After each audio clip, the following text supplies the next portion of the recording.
Ça va clasher aujourd'hui avec Stéphane Cor. Bonjour Stéphane. Bonjour Alexis. Alors le clash, moi j'ai des souvenirs enfants de clash à la télé entre des politiciens. Il y avait des politiciens en France avec notamment, je crois, Bruno Mazur qui leur avait donné des gants de boxe pour qu'ils se clashent. Le clash de plus en plus présent, notamment via la télé-réalité. Exactement, c'est le modèle même de la télé-réalité. Il n'y a pas de télé-réalité sans clash. Si on avait tout d'un coup les personnages de ces télé-réalités qui sont le monde des bisounours, des discussions philosophiques sur l'évolution du monde, je pense qu'on perdrait beaucoup de téléspectateurs par rapport à ces émissions de télé-réalité. Mais le problème maintenant, c'est que cette dynamique du clash existe aussi. Alors, on l'a dit, elle existait dans le monde politique, mais elle est devenue un outil de communication pour certains politiques. Sur les réseaux sociaux, on peut penser, on va la saluer, à la politicienne Sandrine Rousseau. Elle, c'est une technique de com. Elle divise pour mieux régner. Voilà, c'est une technique où on va avoir des propos toujours un peu exagérés. On utilise ce qu'on appelle des hyperboles en rhétorique. C'est qu'on exagère une situation et on l'augmente vraiment d'une manière extrême. Et puis, on a une réaction très forte par rapport à cette exagération. Alors, elle,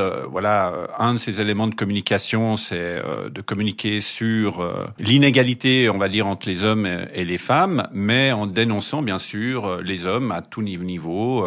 Notamment du barbecue et de la grillade, on s'en souvient. Ceux qui font du barbecue et de la grillade sont plutôt des hommes masculinistes, machos, patriarcaux, etc.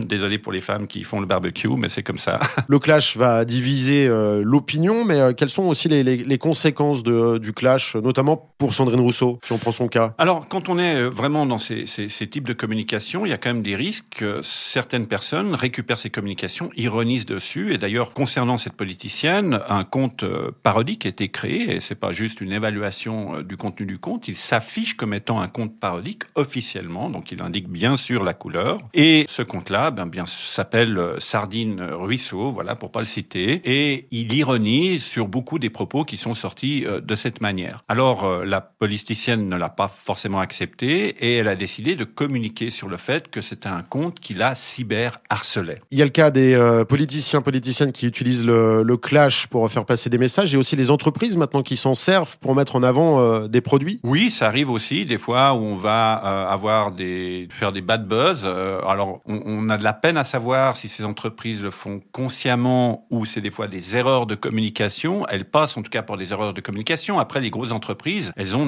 normalement plusieurs filtres. Elles passent par des agences de com, il y a des évaluations, il y a des groupes de travail, il y a tout un ensemble de choses avant que les choses sortent directement en termes de campagne. Et malgré ça, il y a quand même des clashs qui arrivent. Donc on peut se poser la question, des fois, s'il n'y a pas une volonté de communiquer sur quelque chose qui va faire réagir pour créer du trafic. C'est tout comme d'ailleurs les influenceurs, la dynamique de clash, les phrases des fois qu'on considère comme stupides qui sont sorties ne sont pas si stupide que ça. Voilà, des influenceurs, mais sont des fois la création de la production qui va leur faire dire ces phrases pour qu'il y ait cette réaction forte au niveau émotionnel et un trafic supplémentaire sur les marques avec lesquelles il y a des partenariats, il y a des sponsorings qui sont faits. Alors on aura l'occasion sûrement d'en reparler. Puis qui dit jouer sur nos émotions dit possibilité ensuite de harcèlement envers la personne qui aura dit une phrase qui nous aura pas plu. Mais là, il faut vraiment être modéré, la modération. Ces dynamiques de clash créent un environnement qui est un petit peu agressif dans la dynamique de fonctionnement et cette agressivité peut amener à du harcèlement, du cyberharcèlement. Alors l'un ne justifie pas l'autre, mais l'un est la conséquence de l'autre. Donc